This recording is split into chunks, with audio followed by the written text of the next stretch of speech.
Hello, DJ Vic Vapor with you again, Ableton Live. And in this tutorial, we're going to look at creating a multi-band effect rack. So I've got a little bass loop here, nothing special. And let's take a look at working with it and creating a multi-band effect rack. So I'm going to open up my audio effects, and we'll go with an EQ3. And I'll right-click it. Group. Now it's racked up for us, and we've got this guy open. Let's open up our macros. And these little guys here, frequency high, frequency low, are going to act like crossovers for us, essentially going to give us a crossover designation for our low, mid, and high. So I'm going to set them about right there for now, and I'm going to go ahead and map these guys. Macro 1 for the low, macro 2 for the high, and then we'll just push them back up here to about where we set them.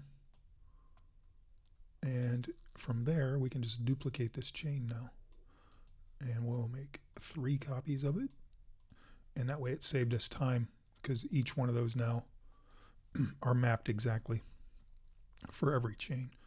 So the first guy, we will go ahead and Command R. We'll do low, enter, Command R, mid, and this guy will be the high.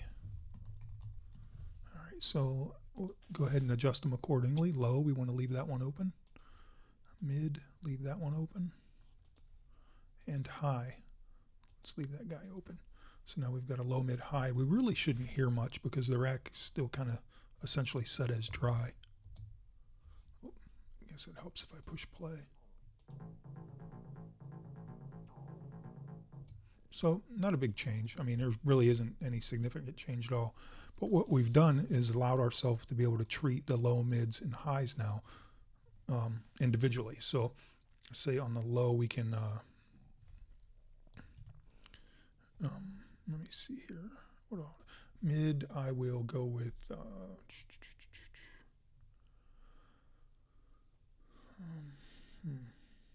on the mids, let's put a tube on the mid, drive it a little bit, see what that does for us. I'll solo it. Not too bad. Let's dial this envelope over a little bit.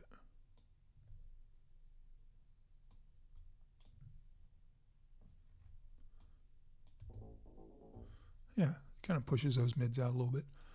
And here's another little trick you can do. You can highlight it, hold down the Alt option, drag over, and right there, and we can have 2 instances going. And we will just pull the envelope back on the second guy. Kind of double up our treatment there. Nice sound for it. Let's go down and take a look at the high end. And I think we can bring out some sizzle for that guy if we throw on a redux.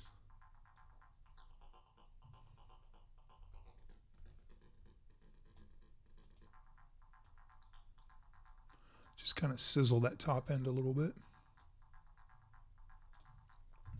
And we could go ahead and just push up the gain, but I don't really want to do that. There's a better way to kind of get some volume out of that.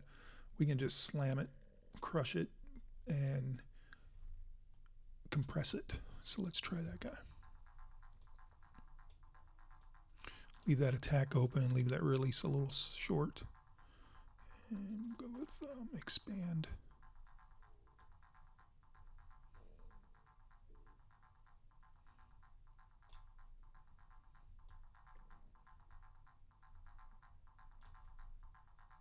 Nice. All right, so let me see what I want to do with the low end here. I'm not quite sure. You know what? We can just keep it simple. Put a limiter on there. And minus 3 dB, and just drive some gain on it just to beef up that low end.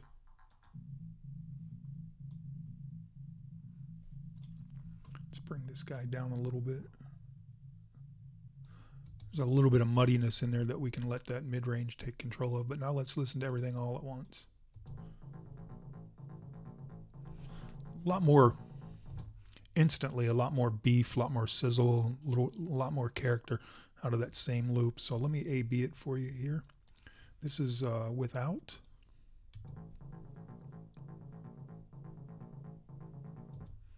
And with.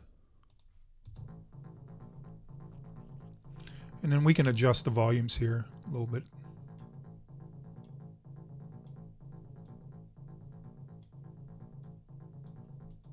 Something like that.